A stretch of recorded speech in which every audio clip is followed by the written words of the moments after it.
اعوذ باللہ من الشیطان الرجیم بسم اللہ الرحمن الرحیم السلام علیکم ورحمۃ اللہ وبرکاتہ۔ ان الحمد للہ نحمده ونستعینه ونستغفره ونؤمن به ونتوکل علیہ ونعوذ باللہ من شرور انفسنا ومن سیئات اعمالنا من يهده الله فلا مضل له ومن يضلل فلا هادي له واشهد ان لا اله الا الله واشهد ان محمدا عبده ورسوله ارسله الله تعالى بالحق بشيرا ونذيرا اما بعد فقد قال الله تبارك وتعالى في القرآن المجيد فاعوذ بالله من الشيطان الرجيم فاستجاب لهم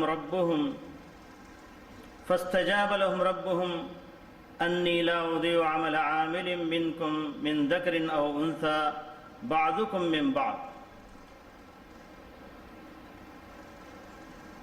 محترم علماء کرام اور معزز اسلامی بھائیوں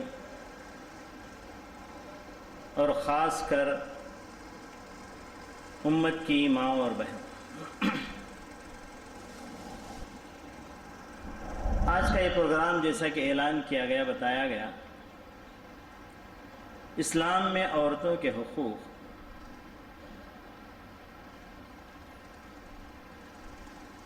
محترم دوست اور بھائیو،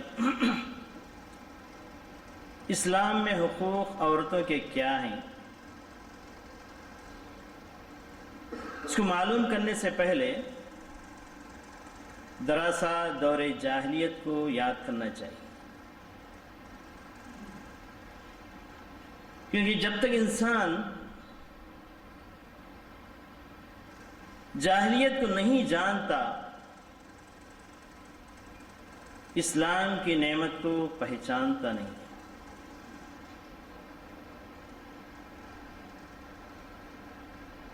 محترم دوست اور بھائیوں، اسلام حقوق نسواں کی حفاظت کے لیے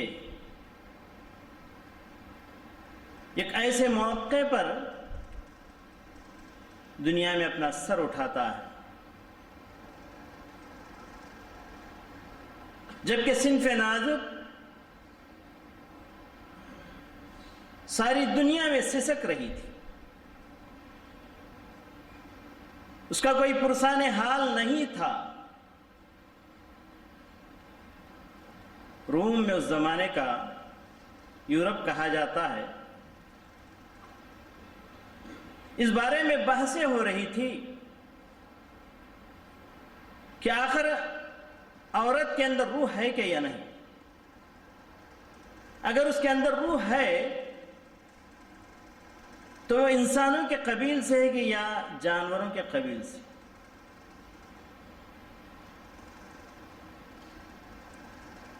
اور بعض ممالک میں عورت کہیں جن و شیاطین کی نسل سے تو نہیں ہے، اس بارے میں بحثیں ہو رہی تھی، اور ہم شبہ قارہ ہندیہ یا ہند و پاک کے لوگ اچھی طریقے سے جانتے ہیں، تاریخ ہم نے پڑھا ہے، مشاہدات ہم نے کیا ہے، عورت کو زندہ جلایا جا رہا تھا، شوہر کے مرنے کے بعد عورت کو جینے کا حق نہیں تھا۔ ماضی قریب میں بھی یکے دکے واقعات ایسے مشاہدات میں آئے۔ یہ تمام حالات دنیا کے تھے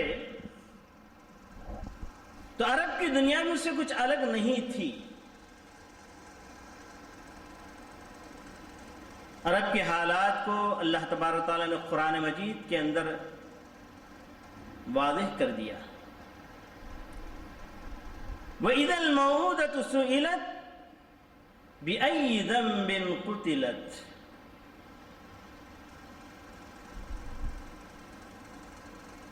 یاد کرو اس وقت کو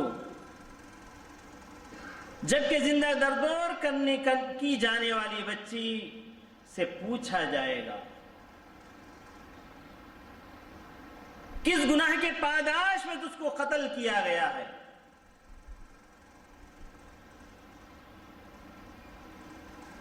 جب قتل ہونے والی سے جب پوچھا جائے گا تو قاتل سے بدرجہ اولا پوچھا جائے گا، بلکہ قیامت کے دن اس کو پکڑا جائے گا. حالت تو یہ تھی، یہ تو سورہ تکویر کی آیت میں نے آپ کے سامنے رکھی. سورہ نحل میں اللہ تبارک و تعالیٰ اس کا نقشہ بہترین طریقے سے کھینچ رہا ہے. فرمایا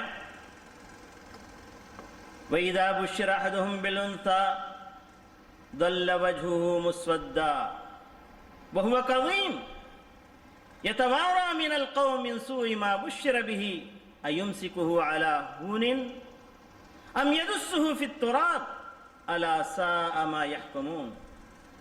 سورہ نحل آیت نمبر 59 اور 58. اللہ تعالیٰ فرماتا ہے اس زمانے میں اسلام آنے سے پہلے عربوں کی حالت یہ تھی کہ جب ان میں سے کسی کو خوشخبری دی جاتی کہ تیرے ہاں بچی پیدا ہوئی ہے، ظل وسو مسودا، غم کے مارے، افسوس کے مارے اس کا چہرہ سیاہ ہو جاتا، کالا پڑ جاتا اور وہ غصے کو پی جاتا اور قوم سے ہٹ جاتا اور یہ سوچ میں پڑ جاتا کیا میں اس کو پوری اہانت کے ساتھ اس خبر کو میں برداشت کر لوں اور اس بچی کی پرورش کروں یا اس کو لے جا کر زمین کے نیچے دفن کروں. الا ساء ما يحكمون.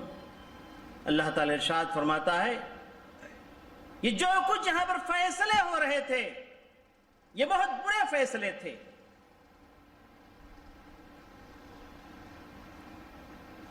اور عورت کو وراثت میں تقسیم کیا جاتا تھا.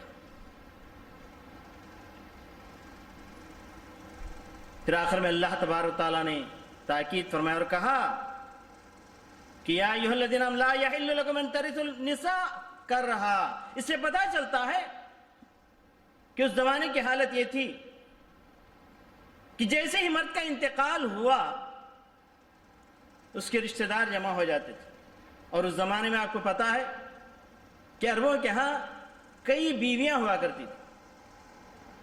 آپس میں بیٹے خود یا میت کے بھائی خود عورتوں کو تقسیم کر لیتے تھے. عجیب و غریب حالت تھی. حضرت قیس ابن عاصم اسلام لانے کے بعد پیارے نبی صلی اللہ علیہ وسلم کے پاس حاضر ہوئے اور کہا یا رسول اللہ کیا اللہ تبارک تعالیٰ مجھ جیسے مجرم کو معاف کر دے گا؟ پوچھا کہ کیا بات؟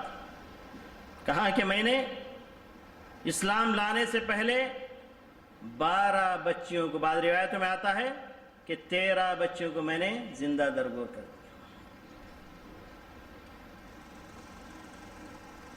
جب انہوں نے جو حالات بتائے اس کو سن کر تو جسم کے رونگٹے کھڑے ہو جاتے.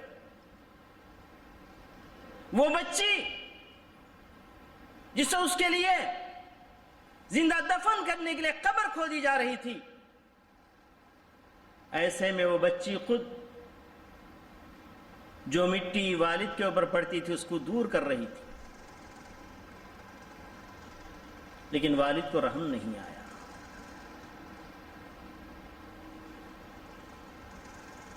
کیونکہ وہ لوگ عورت کے حق میں جانور سے بھی بڑھ کر آگے بڑھ گئے تھے. تو میرے عزیز دوستوں اور بھائی، وہی دور جاہلیت آج لوٹ کر آ رہی ہے، اور جو لوگ جاہلیت کے اندر پڑے ہوئے ہیں وہ سوال کرتے ہیں اسلام عورتوں کو اپنے حقوق کیوں نہیں دے رہا ہے؟ یہ تو عجیب و غریب بات ہے، آخر ایسے کیوں ہو رہا ہے؟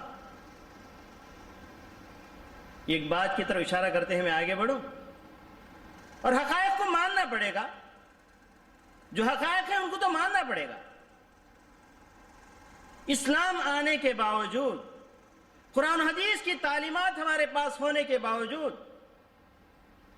عورتوں کو ہم نے وہ حقوق نہیں دیے جو وہ اپنا حق رکھتے ہیں۔ ہند و پاک کی بات کر رہا ہوں کیونکہ ہمارا تعلق وہیں سے ہے، اور اس کی وجہ ہمارے اپنے فقہی کتابوں کے اندر،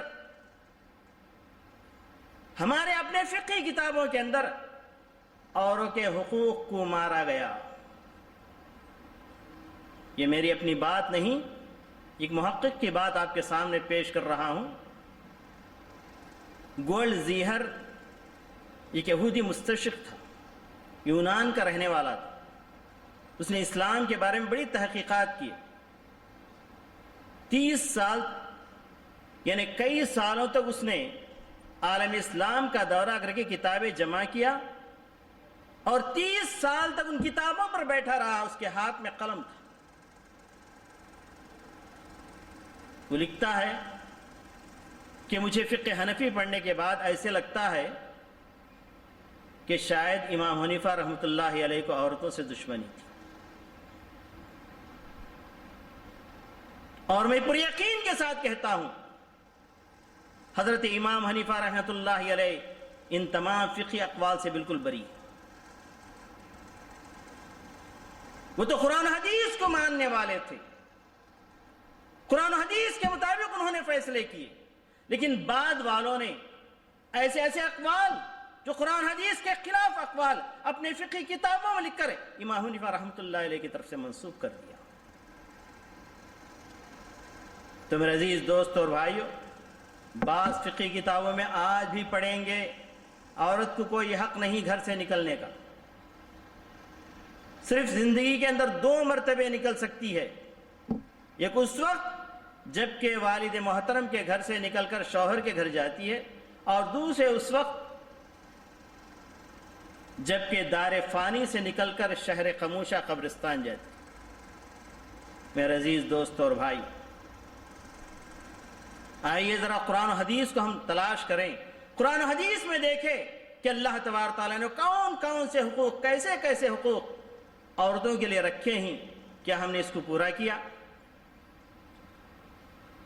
آئیے، صنف نازک جب سسک رہی تھی، اللہ تبارک تعالیٰ نے عرش عظیم پر صنف نازک کے اس سسکنے کو دیکھ لیا اور اس کی فریاد کو سن لیا، اور اللہ تبارک تعالیٰ قرآن مجید میں آیت نازل فرمایا، فاستجاب لهم ربهم انی لا اضیع عمل عامل من ذکر او انثى بعضکم من بعض۔ فرمایا اللہ تبارک تعالیٰ نے، اللہ نے لوگوں کی فریاد سن لی،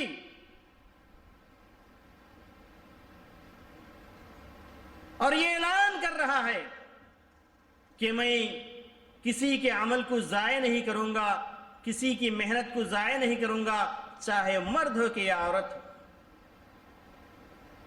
میرے عزیز دوست اور بھائیو، اور اسی قرآن مجید نے فرمایا وَلَهُنَّ مِثْلُ الَّذِي عَلَيْهِنَّ بِالْمَعْرُوفِ، جیسے مردوں کے حقوق ہیں ویسے ہی بالکل اس کے برابر عورتوں کو بھی حقوق ہیں۔ ہاں، ایک بات کا خیال رکھنا چاہیے، مردوں کے حقوق ان کی طبیعت کے مناسب ان کے حقوق ہیں، اور عورتوں کے حقوق ان کی طبیعت کے مناسب ان کے حقوق ہیں۔ یہ نہیں ہو سکتا جیسا کہ آج یورپ کی دنیا چیخ رہی ہے، میڈیا پکار رہی ہے، عورت اور مرد ایک ہو جائے، یہ کبھی نہیں ہو سکتا۔ اسلام نے جب ان کو حقوق دیے تو عورت گھر کی وقار بن گئی۔ وَقَرْنَ فِي بُيُوتِكُنَّ وَلَا تَبَرُّجْنَ تَبَرُّجَ الْجَاهِلِيَّةِ الْأُولَى، گھر کی وقار اور گھر کی عزت عورت بن گئی۔ صنف نازک بن گئی اور مردوں کے سکون کا ذریعہ، سکون کا مقام عورت بن گئی۔ وَمِنْ آيَاتِهِ أَنْ خَلَقَ لَكُم مِّنْ أَنفُسِكُمْ أَزْوَاجًا لِتَسْكُنُوا إِلَيْهَا۔ اللہ تبارک تعالیٰ نے ارشاد فرمایا، اللہ کی نشانیوں میں سے ایک نشانی یہ بھی ہے کہ تمہارے ہی جن سے تمہارے جوڑے بنائے تاکہ ان کے پاس جا کر تم پورے طور پر سکونت حاصل کرو۔ میرے عزیز دوستو اور بھائیو، عورت کے مقام کو بہت بلند کیا، اتنا بلند کیا کہ اگر وہ بچی ہے تو پرورش کر کے جنت حاصل کر لو، بہن ہے اس کو بھی پرورش کر کے بلوغت کے بعد اس کی شادی کر کے جنت حاصل کر لو، ماں ہے تو اس کی خدمت کر کے جنت حاصل کر لو۔ کہ اس سے بڑھ کر کوئی حق ہو سکتا ہے؟ صنف نازک کو جنت کے جانے کا ذریعہ بنا دیا گیا مردوں کے لیے۔ حضرت عبداللہ ابن عباس رضی اللہ تعالیٰ عنہ بیان فرماتے ہیں، پیارے نبی صلی اللہ علیہ وسلم نے ارشاد فرمایا، من كانت له اختان فاحسن صحبتهما دخل الجنہ۔ وقال محمد بن عبید، يدرك له ابنتان فيحسن إليهما ما صحبتاه إلا أدخله الله الجنہ۔ پیارے نبی صلی اللہ علیہ وسلم نے ارشاد فرمایا، جس شخص کو اللہ تبارک تعالیٰ نے دو بہنیں عطا فرمایا اور اللہ کی توفیق سے ان کی پرورش کا ذمہ اس کے حوالے کیا اور پرورش کا اس کو موقع اللہ تعالیٰ نے عطا فرمایا، اس کے ذریعے وہ جنت حاصل کر لے۔ اور فرمایا کہ اللہ تبارک تعالیٰ نے کسی کی دو بچیاں عطا فرمائی، دو بچوں کی اس نے پرورش کی اور پروان چڑھنے کے بعد ایک بہترین جگہ اس کی شادی کر دی تو اللہ تبارک تعالیٰ کے پاس جنت کی ضمانت اس نے لی۔ میرے عزیز دوستو اور بھائی، سب سے پہلا حق جو اسلام نے عورت کو دیا وہ جینے کا حق ہے۔ جینے کا حق نہیں تھا، جینے کا حق نہیں تھا۔ پکارا انسانیت کو، للکارا، وَإِذَا الْمَوْءُودَةُ سُئِلَتْ بِأَيِّ ذَنبٍ قُتِلَتْ، آج سے کوئی عورت زندہ درگور نہیں ہوگی۔ مگر افسوس کے ساتھ کہنا پڑتا ہے کہ زندہ درگور کرنے کا دور جاہلیت جدیدہ نے، نئی جاہلیت نے ایک اور طریقہ اختیار کر لیا۔ بادشاہ معلوم کر لو کہ بچہ کہ بچی ہے، ریباشن کرا دو اگر بچی ہے۔ اس کا نتیجہ یہ نکلا ہے کہ احصائیات ہمیں بتاتے ہیں کہ آج ہندوستان کی بات میں کہہ رہا ہوں کہ مردوں کے مقابلے میں عورتوں کی تعداد کم ہوگی، اور آئندہ چل کر اگر یہ سلسلہ ایسی ہی باقی رہا تو ہر مرد کو بیوی ملنا مشکل ہو جائے۔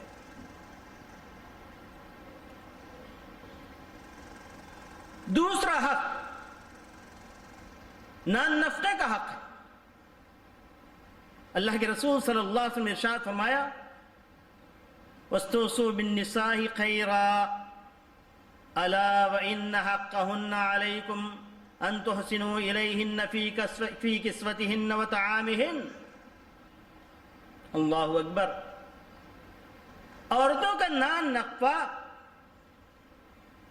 اور اس کے زندگی کے سارے اخراجات جیسے کپڑا وغیرہ عورت کے اوپر اللہ تعالی نہیں رکھا، بلکہ اس کی ذمہ داری مردوں پر ڈال دی۔ بچی ہو تو باپ اس کا ذمہ دار ہے، بیوی ہو تو شوہر اس کا ذمہ دار ہے، اگر ماں ہو بوڑھی ہو گئی ہے، شوہر اس قابل نہیں ہے کہ اس کے نان نفقے کا انتظام کرے، بیٹوں پر اس کا حق بنتا ہے۔ بیٹوں پر واجب ہے کہ اپنی ماں کے لیے پورے طور پر انتظام کر دے۔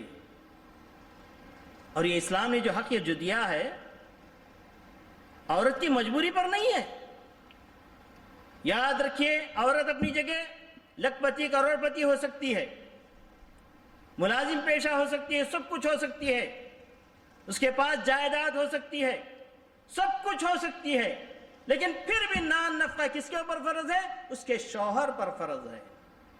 اسی لیے ماشاءاللہ عربوں نے حق عورتوں کو دیا۔ آج ہند و پاک کے اندر بلکہ پوری دنیا کے اندر جو خیر کے کام ہو رہی ہیں، مسجدیں بن رہی ہیں، مدرسے بن رہے ہیں، مدرسے چل رہے ہیں، یتیموں کی پرورش ہو رہی ہے، یہ کہاں سے ہو رہی ہے؟ اکثر دیکھا گیا ہے کہ عربوں کی عورتوں نے اپنے خود کے مال ان کاموں کے لیے لگا دیا، کیونکہ وہ بے فکر ہے، مرد کا ذمہ دار ہے۔ ہاں، یہاں ایک بات بتاتے ہوئے میں آگے بڑھوں کہ اگر عورت ملازمت کرنا چاہتی ہے، عورتوں کا مقام یہ ہے کہ وہ گھر کی ملکہ بن کر رہے، گھر میں بچوں کی پرورش کرے اور گھر کا دیکھ بھال کرے۔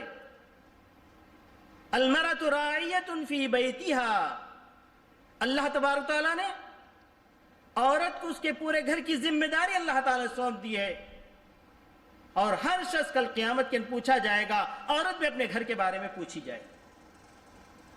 ہاں، اگر عورت ملازمت کرنا چاہے تو جو مرد کا حق ہے وہ لے کر جا رہی ہے۔ 24 گھنٹے عورت کے مرد کے لیے ہی، اگر وہ ملازمت کے لیے اپنا وقت لینا چاہتے شوہر کا وقت، تو شوہر اس کے لیے شرط لگا سکتا ہے۔ یہ الگ بحث ہے، اس بحث میں جانا نہیں چاہتا۔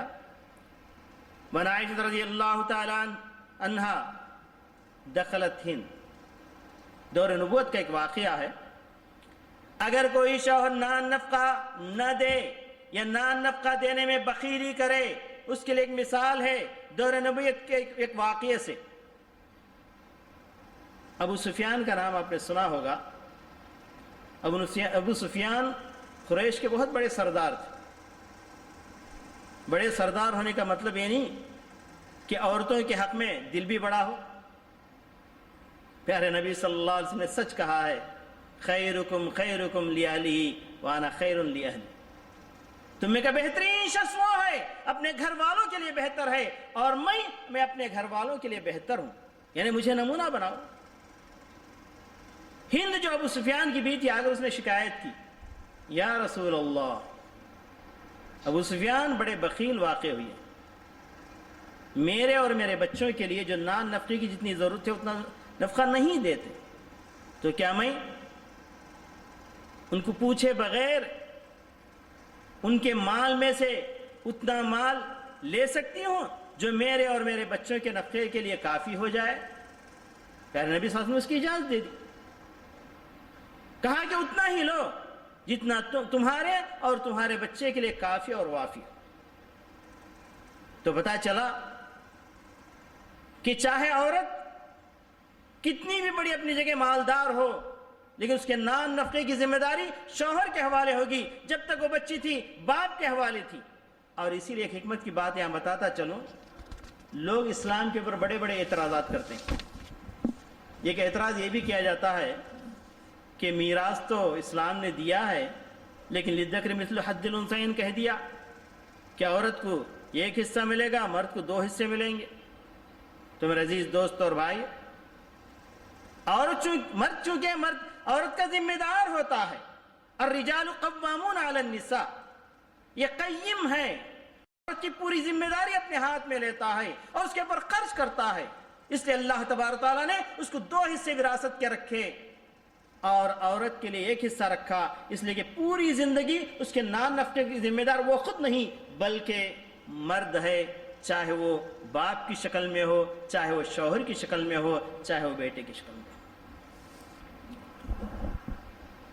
اور ایک حق ماں بننے کا حق، یا یوں کہیے کہ ماں بن کر خدمت لینے کا حق۔ اللہ اکبر، دشمنان اسلام پیارے نبی صلی اللہ علیہ وسلم پر اتہام دھرتے ہیں کہ آپ نے عورتوں کو حقوق نہیں دیے۔ یہ کیسے ہو سکتا ہے کہ اللہ کے رسول صلی اللہ علیہ وسلم نماز پڑھا رہے تھے، ایک بچہ رونے لگا، ماں کے گود میں بچہ تھا، رونے لگا، رضی تھا، رونے لگا، تو پیارے نبی صلی اللہ علیہ وسلم یہ سوچ کر کے کہ ماں کی ممتا پریشان ہو جائے گی، آپ نے نماز کے اندر تخفیف کر دی۔ وہ رسول جو بچہ روتے ہوئے ماں کو دیکھنا نہیں چاہتا، کیسے عورتوں کو اپنے حقوق سے محروم کر سکتا ہے؟ بلکہ دنیا کے اندر حقوق کسی نے دیے ہیں تو اسلام نے دیے ہیں، حقوق اپنے پورے کیے ہیں تو پیارے نبی صلی اللہ علیہ وسلم نے کیے۔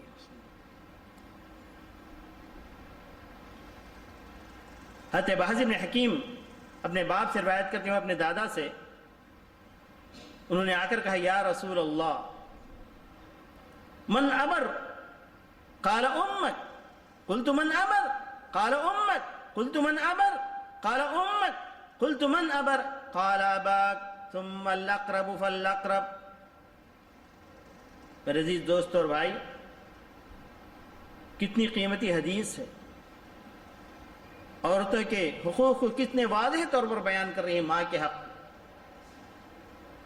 صحابی رسول نے آ کر کہا یا رسول اللہ میرے حسن سلوک کا مستحق کون ہے؟ پیارے نبی صلی اللہ علیہ وسلم نے فرمایا کہ تمہاری ماں۔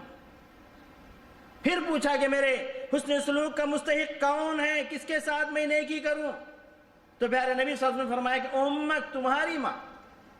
تیسری مرتبہ بھی پوچھا تو تیسری مرتبہ بھی امک کہا، تمہاری ماں تمہارے حسن سلوک کی مستحق ہے۔ پھر آخر میں پھر چوتھی مرتبہ پوچھا تو کہا کہ اباک، تمہارے باپ کا حق ہے۔ ثم الامثل فالامثل ثم الاقرب فالاقرب، جو تمہاری اتنا زیادہ قریب ہوگا وہ اتنا زیادہ تمہارے احسان کا مستحق ہوگا۔ کیوں؟ مفسرین اکرام نے، شارحین اکرام نے بتایا ہے کہ 3 مرتبہ ماں نے اپنے بچے کے لیے جو تکلیف اٹھائی تھی ویسی تکلیف باپ نہیں اٹھاتا۔ پہلی تکلیف حمل کے وقت، اور دوسری تکلیف زچگی کے وقت، اور تیسری تکلیف دودھ پلانے کے وقت۔ ان 3 اسباب کی وجہ سے ماں کو اپنے احسان کا سب سے زیادہ مستحق اسلام نے قرار دیا۔ ہے کوئی مذہب؟ لائیے، ہے کوئی مذہب ماں کو ان کے بچوں کی طرف سے ایسا حق دینے والا؟ یہ سن کر بڑا تعجب ہوگا۔ ذرا سا ہندو مذہب کے علماء کو ذرا ٹٹول کر دیکھیں، وہ کہتے ہیں، گاندھی جی کہتے ہیں، وہ کہتے ہیں کہ میری ماں جس نے مجھے جنا ہے اس سے کئی درجے بہتر میری ماں جو گائے ہے وہ زیادہ بہتر۔ پوچھا گیا کیوں؟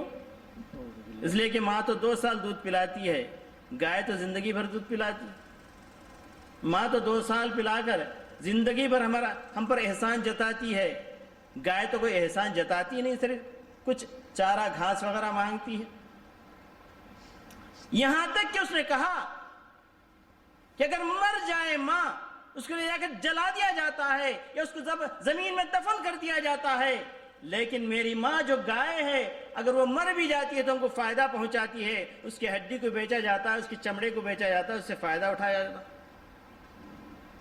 عقلیں معاف ہو گئی۔ واللہ جب اللہ کے دین سے انسان ہٹ جاتا ہے، اللہ کو نہیں پہچانتا تو ایسی ہی باتیں کرتا ہے، اور یہ مذاہب نے ایسے ہی دیا۔ ایک عورت، ایک لڑکا برطانیہ میں یا امریکہ میں اسلام لایا، پوچھا گیا کہ کیوں؟ کہا کہ مسلمانوں کے پاس ماں کی قدر میں نے دیکھی، کیونکہ ہمارا معاشرہ کیسا ہے کہ ماں بوڑھی ہو جاتی ہے، لے جا کر بوڑھوں کے ہاسٹل میں اس کو چھوڑ دیا جاتا ہے، یا باپ بوڑھا ہو جاتا ہے بوڑھوں کے ہاسٹل میں چھوڑ دیا جاتا ہے، کبھی کبھی کسی قہوہ خانے میں یا کبھی کبھی کسی ہوٹل میں کبھی نظر آتی ہے تو بائے بے کہا جاتا ہے، ختم۔ لیکن میں نے اسلامی ممالک میں دیکھا ہے باپ کا پیشانی چوم لیا جاتا ہے، ماں کی پیشانی چوم لی جاتی ہے، اور 24 گھنٹے اپنے پاس رکھ کر خدمت کرتے ہوئے فخر محسوس کرتا ہے۔ ایسے مذہب سے کیا میں دور رہوں؟ یہ سن کر میں نے اسلام قبول کیا۔ اور یاد رکھیے، یورپ اور امریکہ کے اندر اسلام کی طرف لوگ بہت آگے بڑھ رہے ہیں. احصائیات بتاتے ہیں کہ مردوں سے بڑھ کر عورتیں آگے بڑھ رہی ہیں، اس لیے کہ ان کو پتہ چل گیا ہے کہ اسلام کے اندر عورتوں کے حقوق مضمون ہیں. پورے حقوق کی ضمانت صرف اسلام دیتا ہے.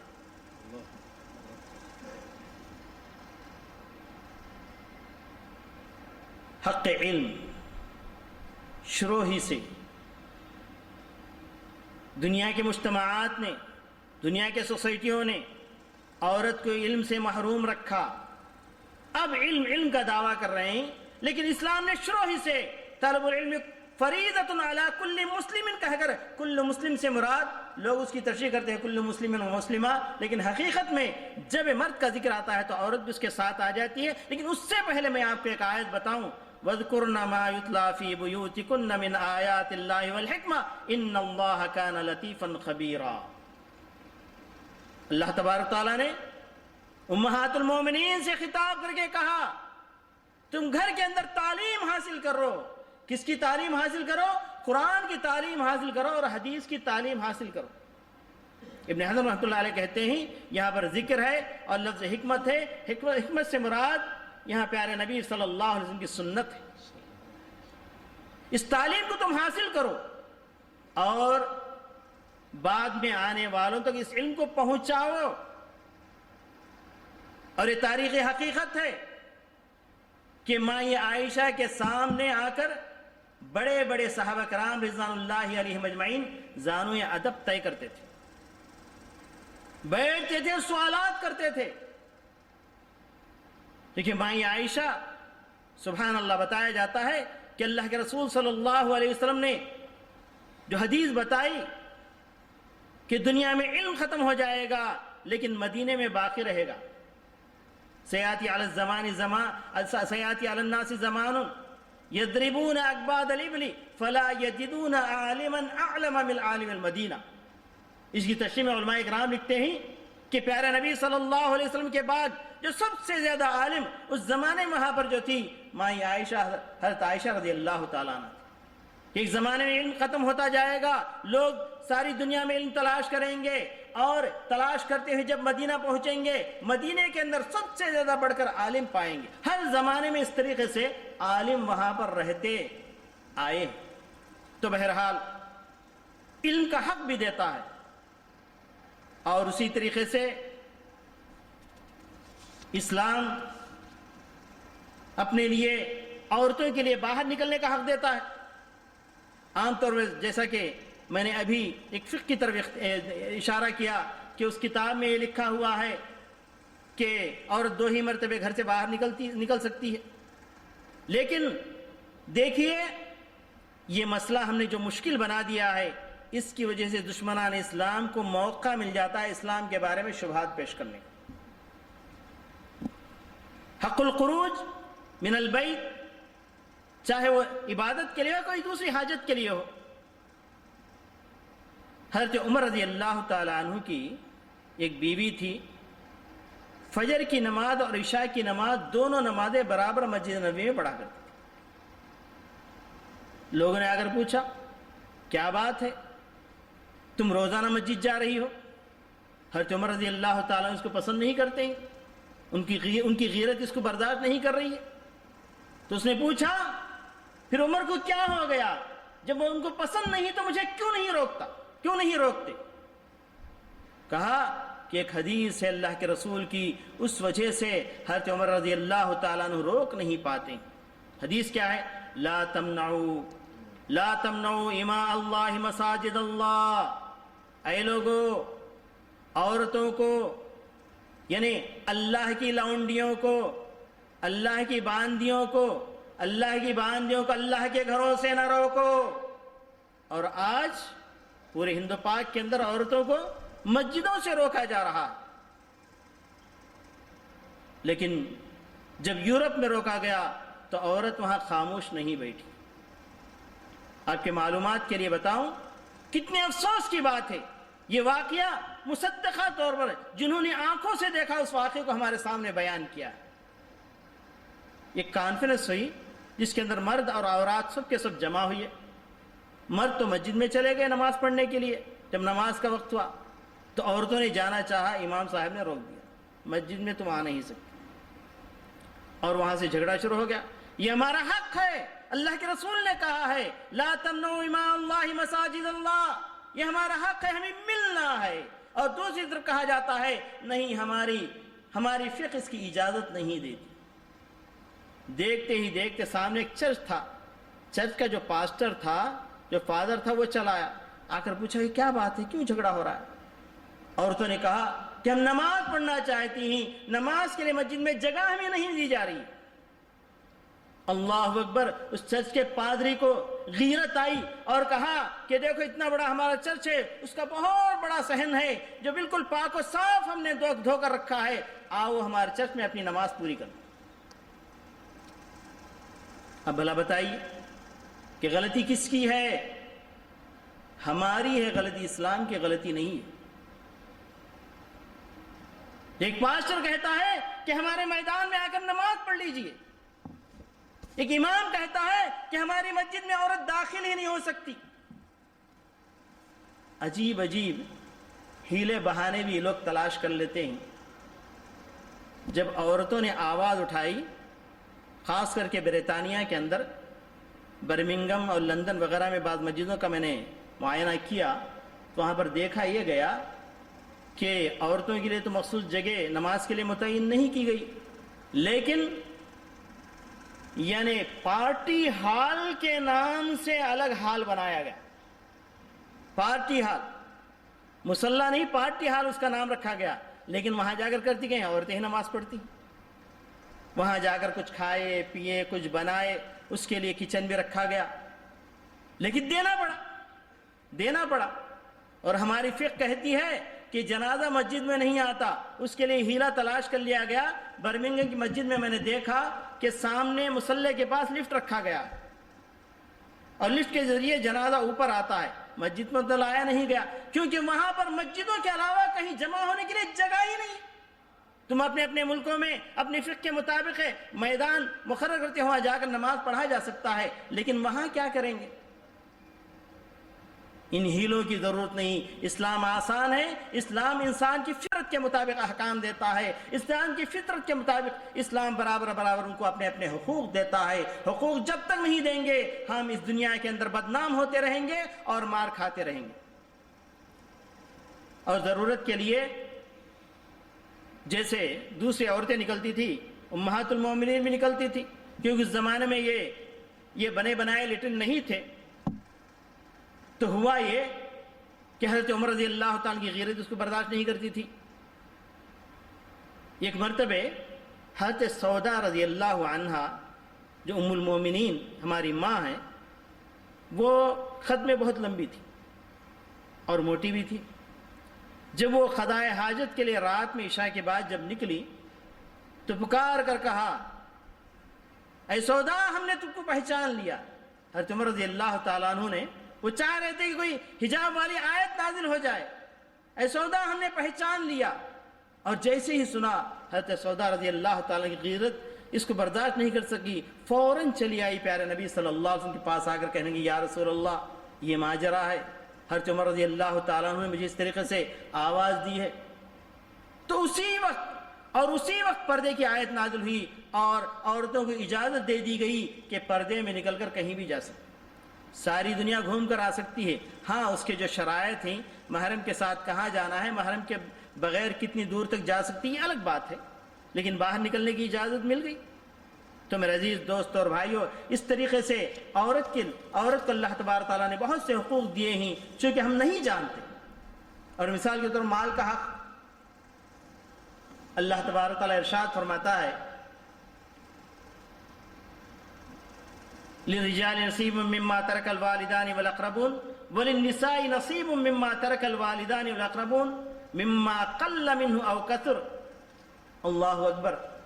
اگر کوئی وراثت چھوڑ کر چلا جائے، چاہے ماں ہو کہ یا باپ، چاہے دادا ہو کہ دادی، چاہے نانا ہو کہ نانی، اور اس کے اندر جو حقوق تقسیم کیے جائیں گے، جس طریقے سے مردوں کو تقسیم کیے جائیں گے دیے جائیں گے، ویسے ہی عورتوں کو بھی برابر دیے جائیں گے۔ لیکن دونوں کے اندر فرق ہے کہ یعنی للذکر مثل حظ الانثیین، مرد کو 2 حصے، عورت کو 1 حصہ دیا جائے گا، اس کی بڑی تفصیلات ہیں۔ لیکن مفسرین کرام نے لکھا ہے اگر کوئی باپ یا کوئی ماں سوئی بھی اگر چھوڑ کر جاتی ہے، اس کے اندر 2 حصے اگر لڑکے کا حصہ ہے تو یہ 1 حصہ اس کے اندر عورت کو ضرور مل کر رہنا۔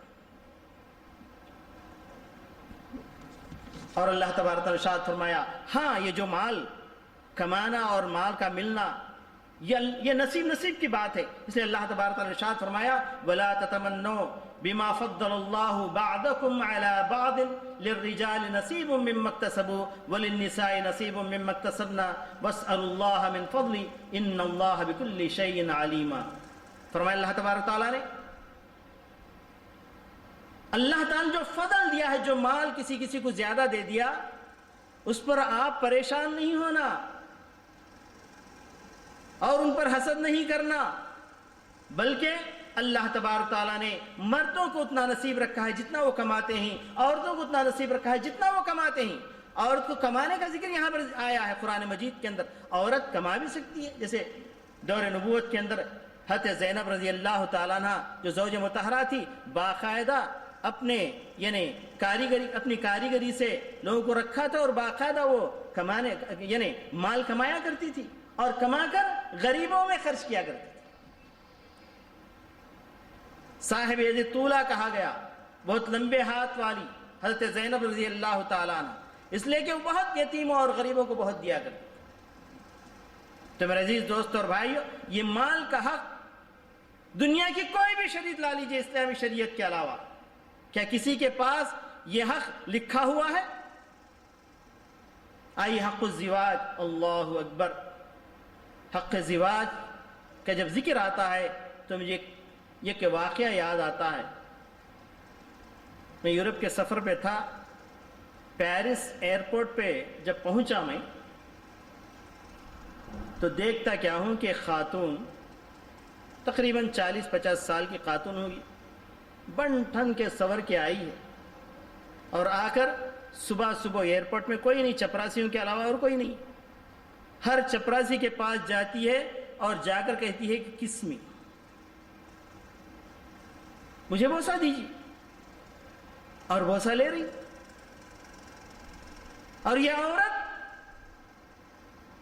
بوسے کی بھوکی ہے جو ایئرپورٹ پہنچی ہے، ایئرپورٹ کے عملے میں سے، ایئرپورٹ پہ کام کرنے والی ایئرپورٹ کے عملے میں سے باقاعدہ ڈریس کے اندر ہے، اور ہر ایک کے پاس جا کر کہتی ہے کہ کس می۔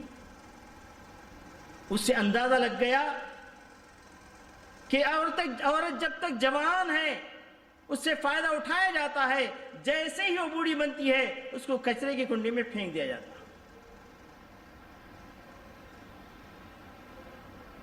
عورت اور مرد کا جوڑا اسلام نے کیا بہترین انداز سے اس کو بیان کیا ہے۔ شفقت اور محبت، یہ دونوں چیزیں، وَمِنْ آيَاتِهِ أَنْ خَلَقَ لَكُم مِّنْ أَنفُسِكُمْ أَزْوَاجًا لِتَسْكُنُوا إِلَيْهَا وَجَعَلَ بَيْنَكُم مَّوَدَّةً وَرَحْمَةً۔ اللہ اکبر، اللہ کی نشانیوں میں سے ہے، 2 اساسی چیزوں کی وجہ سے اللہ تعالیٰ نے مرد اور عورت کے اندر جوڑا بنایا۔ جو بنیادی چیزیں کیا ہیں؟ محبت، اور دوسری کیا ہے؟ شفقت اور رحمت۔ جوانی میں محبت غالب رہتی ہے اور بڑھاپے میں شفقت غالب رہتی ہے، رحمت غالب رہتی ہے۔ اور جس طریقے سے ایک عورت کے لیے جوانی میں مرد کی ضرورت ہے، بالکل اسی طریقے سے بڑھاپے میں اس کو ایک مرد کی ضرورت ہے۔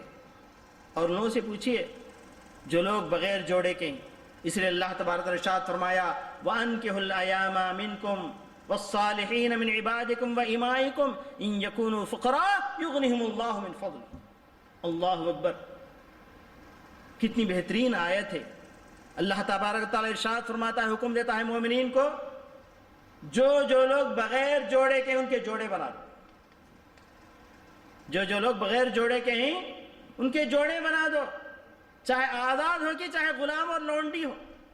اگر فقیری اور غریبی کا انہیں اندیشہ ہے تو جوڑے بننے کے بعد اللہ تعالیٰ ان کو غنی کر دے گا۔ حضرت عبداللہ ابن عمر کے بارے میں آتا ہے کہ بوڑھاپے میں انہوں نے شادی کی لوگوں نے پوچھا کہ اس عمر میں آپ کو شادی کی کیا ضرورت تھی؟ کہا کہ دراصل میں نے غریبی اور فقیری میں نے محسوس کی، تو اللہ تبارک تعالیٰ کا وعدہ ہے کہ جوڑے میں جڑ جانے کے بعد، ازدواجی زندگی میں جڑ جانے کے بعد اللہ تعالیٰ غنی کر دے گا، اس ارادے سے میں نے شادی کر لی۔ تو میرے عزیز دوست اور بھائی، تو اسلام کے حقوق اور یورپ کے وہ یعنی عورتوں کو کچرے کی کنڈی میں پھینکنے کی باتیں، دونوں کے درمیان میں موازنہ کیجئے، اور ان کے جو شبہات ہیں اور ان کا جو نعرہ ہے حقوق نسوان کا نعرہ، یہ نعرہ بالکل ہی باطل ہے۔ ماں عائشہ کہتی ہیں کہ پیارے نبی صلی اللہ علیہ وسلم سے میں نے ایک مرتبہ سوال کیا، یہ جو شادیاں جو ہوتی ہیں، شادیوں میں اللہ تبارک تعالیٰ کہا کہ وَأَنكِحُوا الْأَيَامَ، جو جوڑے والے نہیں ان کو جوڑے بنا دو، یعنی آپ کے پاس بچی ہے، جوانی کی پہنچ گئی ہے، فوراً اس کا جوڑا تلاش کرو، شادی کر دو۔ تو کیا اس کے اندر اس لڑکی سے کچھ پوچھا بھی جائے گا؟ بس بغیر پوچھے کہ ایسے ہی شادی کر دی جائے گی؟ میں عائشہ کہتی ہیں سألت رسول اللہ صلی اللہ علیہ وسلم عن الجاریۃ ينكحها أهلها أتستأمر أم لا؟ فقال لها رسول اللہ صلی اللہ علیہ وسلم نعم تستأمر۔ پیارے نبی صلی اللہ علیہ وسلم سے ماں عائشہ دریافت کرتی پوچھتی ہیں، یا رسول اللہ، جب جوان بچی ہے اس کی شادی کی جاتی ہے تو کیا اس سے مشورہ کیا جائے گا کہ فلاں جگہ تیری شادی ہو رہی، کیا تجھے راضی ہے؟ تو نبی کریم صلی اللہ علیہ وسلم کہا ہاں، اس سے مشورہ کیا جائے گا۔ قالت عائشہ، ماں عائشہ نسوانیت کے حیا اور شرم کو جانتی تھی، کہتی ہیں قالت عائشہ فإنها تستحی یا رسول اللہ، اگر ہم یہ بات اس سے پوچھ لے تو وہ تو شرما جائے گی، ہم کیا کریں؟ فتسکت، اور خاموش ہو جائے گی۔ قال رسول اللہ صلی اللہ علیہ وسلم ذالک اذنها اذا سکتت، اور ایک حدیث میں کہا اذنها صماتها، اگر اس کو اعتراض ہے تو اعتراض کر سکتی ہے، اگر راضی ہے تو شرم، اگر وہ خاموش رہ جائے گی، اور اس کا خاموش رہنا ہے اس کی اجازت ہے۔ اور اگر کوئی رشتہ اس کو پسند آ جائے، ماں اور باپ دونوں کے درمیان میں اختلاف ہو جائے، باپ کہہ رہا ہے کہ رشتہ ہونا چاہیے، ماں کہتی ہے کہ رشتہ نہیں ہونا چاہیے، اور عام طور پر ہوتا ہے، تو ایسے میں عورت کو پورے طور پر یعنی لڑکی کو حکم بنایا جائے گا اور لڑکی کے حوالے معاملہ کر دیا جائے گا، اب تو فیصلہ کر۔ اور یہ حق اسلام نے دیا۔ حضرت جلیبیب رضی اللہ عنہ کا واقعہ مجھے یاد آ رہا ہے کہ حضرت جلیبیب مدینہ منورہ میں پیارے نبی صلی اللہ علیہ وسلم کی صحبت میں رہا کرتے تھے، اور بڑے ہی دلچسپ صحابی تھے، لیکن مشکل یہ تھی کہ وہ ذرا سا بدصورت تھے۔ ایک مرتبہ پیارے نبی صلی اللہ علیہ وسلم نے پوچھا، اے جلیبیب، تم شادی کرو گے نہیں؟ کہا کہ یا رسول اللہ سلعۃ کاسدہ، مجھے بیٹی کون دے گا؟ میں تو ایسا سودا ہوں جو بالکل اس کو پھینک دیا گیا ہے، کوئی لینے والا نہیں ہے۔ پیارے نبی صلی اللہ علیہ وسلم نے کہا کہ کیا اگر میں تمہارے لیے پیغام بھیجوں؟ تو کہا کہ یا رسول اللہ اس کے لیے میں تیار ہوں۔ تو ایک انصاری صحابی کو بلایا پیارے نبی صلی اللہ علیہ وسلم نے، کہا کہ دیکھیے جلیبیب کے لیے میں ایک پیغام دے رہا ہوں، یعنی آپ اپنی بیٹی کو جلیبیب کو دے کر شادی کر دیں۔ تو صحابی نے فوراً کہا یا رسول اللہ، گھر میں بیوی ہے، ہوم منسٹر، اس سے ذرا پوچھ کر آؤں گا، ذرا مشورہ لے کر آؤں گا۔ گئے گھر اور جا کر پوچھا تو بیچاری تو پریشان ہو گئی، کیا میری بیٹی کے لیے اتنی خوبصورت بیٹی، اس کے لیے کیا جلیبی بھی ملا؟ کتنے خوبصورت نوجوان آئے تھے، ہم نے ان کو اپنی بیٹی حوالے نہیں کی، کیا جلیبی کے حوالے کر دیں؟ تو انصاری صحابی کہتے ہیں یہ اللہ کے رسول صلی اللہ علیہ وسلم کا حکم ہے، پیارے نبی نے، آپ اس جلیبیب کو نہ دیکھو، جلیبیب کا پیغام کس نے بھیجا اس کو دیکھو۔ اللہ اکبر۔ انصاری صحابی اٹھے، پیارے نبی صلی اللہ علیہ وسلم کے پاس جا رہے تھے، بیٹی نے کہا کہ ٹھہر جاؤ ٹھہر جاؤ، پیغام کس نے بھیجا ہے؟ اللہ کے رسول نے بھیجا ہے، تو جا کر اللہ کے رسول سے کہہ دینا کہ مجھے راضی۔ ماں کو بھی اپنا ہتھیار ڈالنا پڑا، اور جلیبیب سے شادی ہوئی۔ پیارے نبی صلی اللہ علیہ وسلم نے خوش ہو کر جلیبیب کو جو دعا دی، سبحان اللہ، کہا اللہم صب علیہا الخیر، اس بچی سے خوش ہو۔ یہاں پر دونوں کا تذکرہ نہیں، اسی بچی کا تذکرہ ہے. فرمایا اللہم صب علیہ الخیر صبا صبا ولا تجعل عیشہا کدا کدا. اے اللہ اس بچی پر جس نے میرے بھیجے ہوئے پیغام کو اس نے قبول کر لیا، بھلائی کی بارش برسا دے اس کے اوپر، صبا صبا. اور کہا ولا تجعل عیشہا کدا کدا، اس کی زندگی کے اندر ذرا برابر بھی کوئی حرج نہ آئے. اور بتایا جاتا ہے کہ جلیبیب کا گھر مدینہ منورہ کے اندر سب سے مالدار گھر بنا. یہ عورت کا حق ہے. بچی نے فیصلہ کر دیا ماں اور باپ دونوں کے درمیان میں، یہ پیغام پیارے نبی صلی اللہ علیہ وسلم کے پاس سے آیا ہے، یہ پیغام ہو کر ہی رہنا ہے. تو عزیز دوستو اور بھائی، یہ واقعہ ایسے بھی پیش آیا کہ حضرت معقل بن یسار رضی اللہ عنہ نے اپنی بہن کی شادی کسی ایک صحابی سے کر دی تھی، کسی ایک ساتھی سے کر دی تھی، اور چند دنوں کے بعد طلاق ہو گئی. یہ ایک طلاق، اور یہی سنت ہے، یہ ایک طلاق اس نے دے دی. اور جیسے ہی عدت 3 ماہ کی گزر گئی، اس کے بعد خیال آیا معقل بن یعنی اسے طلاق دینے والے کو کہ بیوی کو واپس لے لیا جائے، اور بچی بھی اس کے لیے راضی تھی. دونوں راضی ہو گئے، دوبارہ نکاح میں جڑنا چاہتے تھے. بھائی نے معقل بن یسار نے کہا کہ ہم نے تیری عزت کی، اپنی بہن کو تیرے حوالے کیا اور تیری طلاق دے دی، پھر آ کر کہہ رہا ہے کہ دوبارہ مجھے بچی چاہیے. ہم نہیں دیں گے. اللہ اکبر. وہاں پر فیصلے آسمان سے آتے تھے. اللہ تبارک تعالیٰ نے ان دونوں میاں بیوی کی بات سن لی، اور ان کی فریاد اللہ تبارک تعالیٰ نے 7 آسمانوں کے اوپر عرش عظیم پر سن لی. وہاں سے اللہ تبارک تعالیٰ نے آیت نازل فرمائی فَلَا تَعْضُلُوهُنَّ أَن يَنكِحْنَ أَزْوَاجَهُنَّ إِذَا تَرَاضَوْا بَيْنَهُم بِالْمَعْرُوفِ. بھائی کو کوئی حق نہیں پہنچتا کہ اگر بہن اپنے پہلے شوہر کے پاس جانا چاہے تو اس کو بھیجنا ہی پڑے گا. تو میرے عزیز دوستو بھائی، اس کا مطلب یہ نہیں کہ بغیر ولی کے بھی شادی ہو جائے، ایسی بات نہیں ہے. ولی تو رہنا ہی ہے. اذا نکحت بدون ولی فلا نکاح لها، او کما قال، اگر بغیر ولی کے اگر کوئی نکاح کر لے کوئی عورت، اس کو نبی کے سامنے تو زانیہ کہا. ہاں اس کا حق ہے، وہ مانگ سکتی ہے. اگر بھائی اور باپ اگر راضی نہ ہو تو محکمے میں جا کر وہ شکایت کر سکتی ہے کہ میرا پہلا شوہر تھا، طلاق دے دیا کسی بھی سبب پر، لیکن آج وہ پھر میرے ساتھ نکاح میں جڑنا چاہتا ہے، تو مجھے پورا حق دیجیے. تو یہ شادی کے حقوق کے بارے میں چند باتیں تھیں. اب آئیے مہر کا حق مہر. قرآن مجید کے اندر ارشاد ہے، کیونکہ دیکھیں حق مہر یہ ادا کرنا گویا اس بات کی دلیل کہ آج سے تیری پوری ذمہ داری میں اپنے ذمہ لے رہا ہوں، وہ دلیل ہے.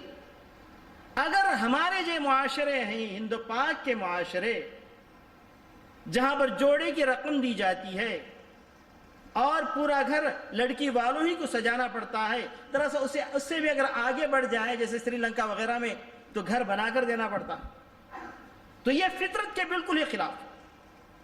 اسلام نے تو علامت رکھ دی مہر مرد کے اوپر واجب کر کے کہ دیکھو تم مہر دیتے ہوئے اس بات کا عہد کرتے ہو آج سے میں نے دینا شروع کیا ہے اور زندگی بھر اس کو دیتا ہی رہوں گا، اس سے میں ایک نیا پیسہ بھی نہیں لوں.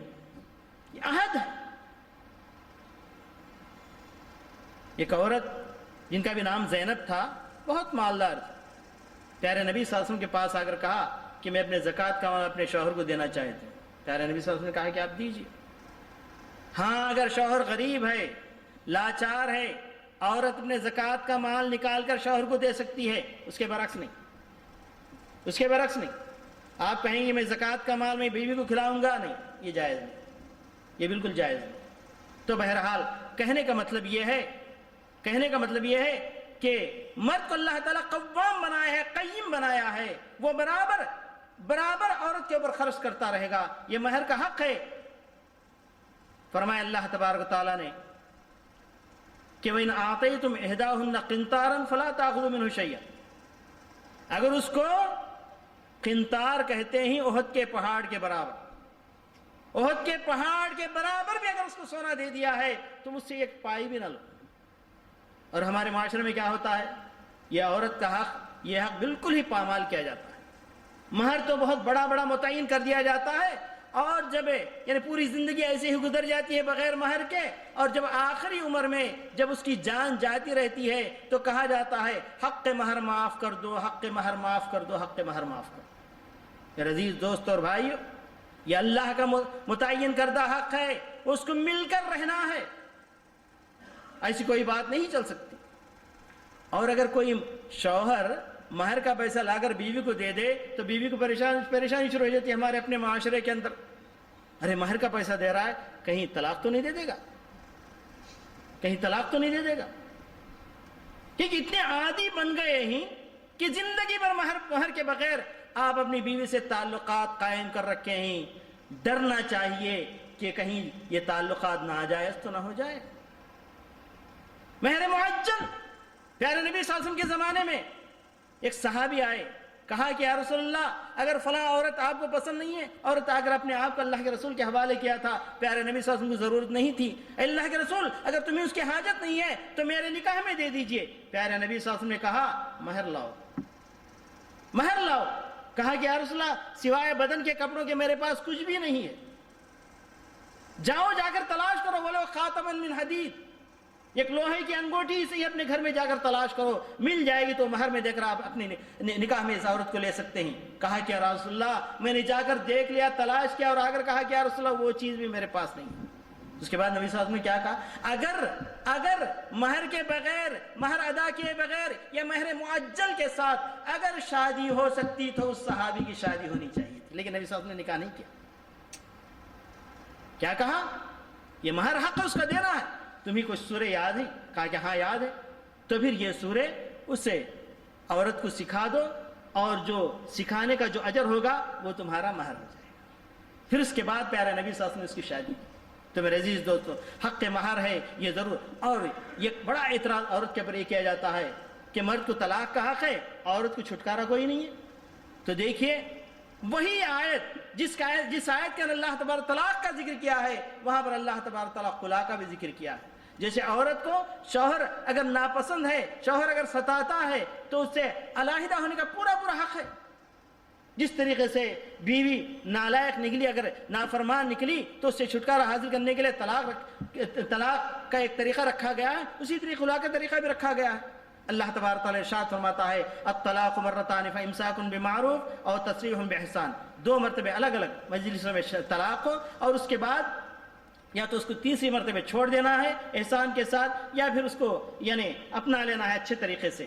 اس کے بعد فرمایا وَلَا يَحِلُّ لَكُمْ أَن تَأْخُذُوا مِمَّا آتَيْتُمُوهُنَّ، جو کچھ مہر نے تم نے دے رکھا ہے اس میں سے ذرا برابر تم نہیں لے سکتے۔ إِلَّا أَن يَخَافَا أَلَّا يُقِيمَا حُدُودَ اللَّهِ فَإِنْ خِفْتُمْ أَلَّا يُقِيمَا حُدُودَ اللَّهِ فَلَا جُنَاحَ عَلَيْهِمَا فِيمَا افْتَدَتْ بِهِ تِلْكَ حُدُودُ اللَّهِ۔ ہاں بات ایسی ہے کہ عورت کو ڈر ہے کہ اللہ کے حدود کو اس شوہر کے ضمن میں رہ کر، اس شوہر کے نکاح میں رہ کر میں ادا نہیں کر سکوں گی، الگ ہونا چاہتی ہیں، تو اس وقت جو کچھ نے مہر دیا ہے اس مہر کو واپس کر کے خلا لے سکتی۔ عورت کو پورا اللہ تعالیٰ نے حق دیا ہے۔ فلا، اب اللہ تبارک تعالیٰ نے ارشاد فرمایا فلا تعتدوها، اللہ کے حدود کو نہ توڑو، ومن يتعد حدود اللہ فاولئک هم الظالمون۔ حق الرائے، رائے کا بھی حق ہے، رائے لی جا سکتی ہے عورتوں سے۔ پیارے نبی صلی اللہ علیہ وسلم نے سلمہ سے اس وقت رائے لی تھی جبکہ نبی کریم صلی اللہ علیہ وسلم پریشان تھے، حدیبیہ کے میدان میں آپ حکم دے رہے ہیں سر مڑاؤ اور اپنے جانوروں کو ذبح کرو، واپس مدینہ چلو، لیکن کوئی تیار نہیں، اس لیے کہ ان کو مکہ جانا تھا۔ مائی سلمہ نے مشورہ دیا کہ پہلے تم اپنا جانور ذبح کرو اور اپنے بال نکالو، پھر دیکھو کیسے صحابہ کرام رضوان اللہ علیہم اجمعین مسابقہ کریں گے اور اپنے بال نکالیں گے اور جانور ذبح کریں گے۔ بالکل ایسے ہی ہوا۔ تو اس طریقے سے بہت سے مسائل ہیں اور بہت سے حقوق ہیں، اللہ تبارک تعالیٰ نے پورے حقوق دے کر عورت کی دنیا میں کے اندر بھیجا ہے، اور اتنے یعنی جو حقوق اسلام نے دیے ہیں ایسے حقوق کسی مذہب نے آج تک نہ دیے ہیں، اس لیے کہ وہ مذہب نہیں ہے اللہ تبارک تعالیٰ کے پاس۔ جو کچھ مذہب ہے، جو کچھ دین ہے وہ اسلام ہے۔ تو یاد رکھیے جتنے حقوق اللہ تعالیٰ نے دیے ہیں وہاں پر عورتوں کے اوپر واجبات بھی ہونا تو یہ چاہیے تھا کہ جہاں حقوق کا ذکر تذکرہ آئے وہاں پر واجبات کا بھی تذکرہ آئے، لیکن یہ ایک حدیث میں سنا کرے واجبات کی طرف اشارہ کر کے میں اپنی بات کو ختم کرنا چاہتا ہوں۔ عبدالرحمن بن عوف رضی اللہ تعالیٰ کی حدیث ہے اذا صلت المرأة خمسها وصامت شهرها وحفظت فرجها وأطاعت زوجها قيل لها ادخل الجنة من أي باب من أي أبواب الجنة شئت. سبحان اللہ. یہ مرتبہ امت کے اندر صرف یہ ایک شخصیت کو ملا جو حضرت ابوبکر صدیق رضی اللہ تعالیٰ.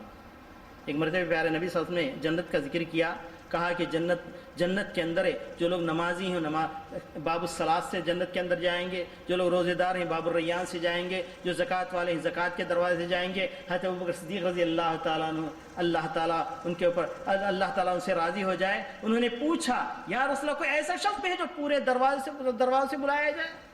تو پیارے نبی صلی اللہ علیہ وسلم نے کہا کہ مجھے امید ہے کہ اے ابوبکر تم پورے دروازوں سے بلائے جائیں.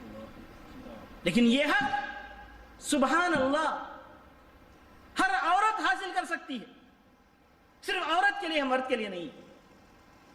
صرف عورت کے لیے، مرد کے لیے نہیں. امت کی ہر عورت یہ حق حاصل کر سکتی ہے. اس کے لیے جنت انتظار میں ٹہری ہے کہ سارے دروازوں سے بلانا چاہتی ہے. دیکھیں پیارے نبی صلی اللہ علیہ وسلم نے ارشاد فرمایا اذا صلت المرأة خمسها، جب عورت 5 وقت کی نماز پڑھ لیں، وصامت شہرہا، رمضان کے روزے رکھ لے، حفظت فرجہا، اپنے شرمگاہی کی حفاظت کر لے، وَأَطَاعَتْ زَوْجَہا. زوج کا حق بہت بڑا ہے. پیارے نبی صلی اللہ علیہ وسلم نے کہا کہ اگر دنیا کے اندر کوئی انسان کسی انسان کو سجدہ کرنے کی اگر اجازت ہوتی تو میں عورت کو کہتا، حکم دیتا کہ وہ مرد کے لیے سجدہ کرے. اطاعت زوجہا، یعنی بھلائی کے اندر شوہر کی اطاعت اس کے اوپر واجب ہے. اگر یہ 4 کام کر لیں قیل لہا، اس سے کہا جائے گا ادخل الجنہ، جنت کے اندر تو داخل ہو جا. من ای ابواب الجنت شئتی، جنت کے پورے دروازے، کتنے دروازے ہیں؟ جنت کے 8 دروازے ہیں. 8 دروازوں میں سے جس دروازے سے تو چاہے جنت میں داخل. میری ماں اور بہنوں، اگر آپ نے سنا ہے حقوق کو تو یہ آپ کے اوپر یہ واجب ہے اور آپ کے لیے موقع ہے کہ جنت میں داخل ہونے کا، اور وہ بھی ایک دروازے سے نہیں، پورے دروازے سے آپ جنت میں داخل ہو سکتی ہیں. اللہ تعالیٰ نے بہت بڑا احسان کیا ہے عورت کے اوپر. اللہ تبارک تعالیٰ نے بہت اونچا مرتبہ عورت کا رکھا ہے، اور اس مرتبے کو پہچانیں، ان حقوق کو پہچانیں اور ان واجبات کو پہچان کر اپنی زندگی گزاریں تو انشاءاللہ دنیا میں بھی آپ کی زندگی بہترین بن جائے گی اور آپ کا گھر آپ کے لیے جنت بن جائے گا.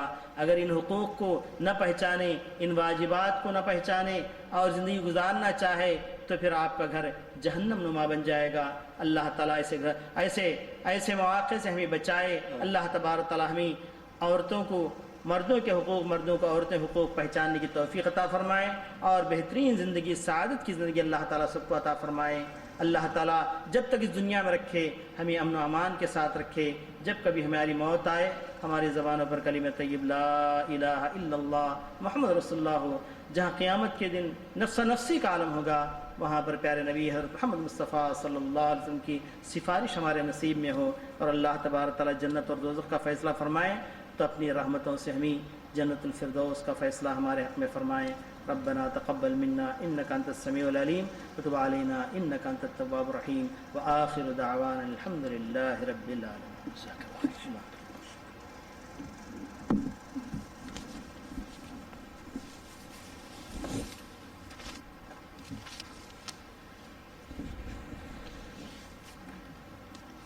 السلام علیکم ورحمۃ اللہ وبرکاتہ. بھائیو، تھوڑے سے اعلان سن کے جائیے. ایک تو یہ کہ دروازے پر کچھ کتابیں اور CDs رکھی ہیں جالیات الہدایہ کی طرف سے. اردو میں بھی کتابیں ہیں نماز کی، رمضان سے متعلق، لیکن وہ حضرات لیں جن کو ضرورت ہے، جن کے پاس نہیں ہے، اور جن کے پاس ہے وہ رہنے دیں دوسروں کے لیے. اور CDs کافی ساری ہیں، CDs لے لیجیے قرآن پاک کی. اسی طرح جو آپ لوگوں کو ورقے تقسیم کیے گئے ہیں جس میں ای میل نمبر لکھنے ہیں اور فون نمبر، وہ لکھ کر ظہیر صاحب کو دے دیجیے. اور اسی طرح بھائیوں، ہر جمعے کو بعد نماز عشاء مسجد ابوبکر جامع ابوبکر خورا میں قرآن و سنت کا بیان ہوتا ہے. اور اسی طرح ہدایہ کی جو بلڈنگ ہے اس میں ہر جمعرات کو قرآن و سنت کا بیان ہوتا ہے اور پہلی جمعرات کو بنگلہ زبان میں بیان ہوتا ہے. اور بھائیوں، اسی طرح ہم انشاءاللہ کوشش کر رہے ہیں اور کوشش میں ہے کہ آئندہ ممکن ہے رمضان کے بعد شیخ ارشاد الحق اثری جو محدث زمان ہیں، بہت زبردست عالم دین ہیں، اور اسی طرح شیر پنجاب مولانا منظور احمد صاحب کو انشاءاللہ العزیز کوشش کریں گے کہ یہاں تشریف لائیں۔ آپ حضرات سے درخواست ہے کہ آپ لوگ دعا کریں، اللہ کرے ان کا آنا آسان ہو۔ اسی طرح آخر میں ہم اپنے شیخ جناب دکتور شیخ سعید احمد عمری صاحب کا شکریہ ادا کرتے ہیں کہ ماشاءاللہ انہوں نے بہت علمی بیان سے ہم کو نوازا اور سارے دروس میں بہت اچھے انداز میں اور علمی بھرپور دلائل کے ساتھ بیان کیا۔ اللہ تعالیٰ ان کا آنا، بیان کرنا، سننا سنانا سب رب العالمین قبول فرمائے اور ہم سب کو عمل کرنے کی توفیق عطا فرمائے۔ اسی طرح ہم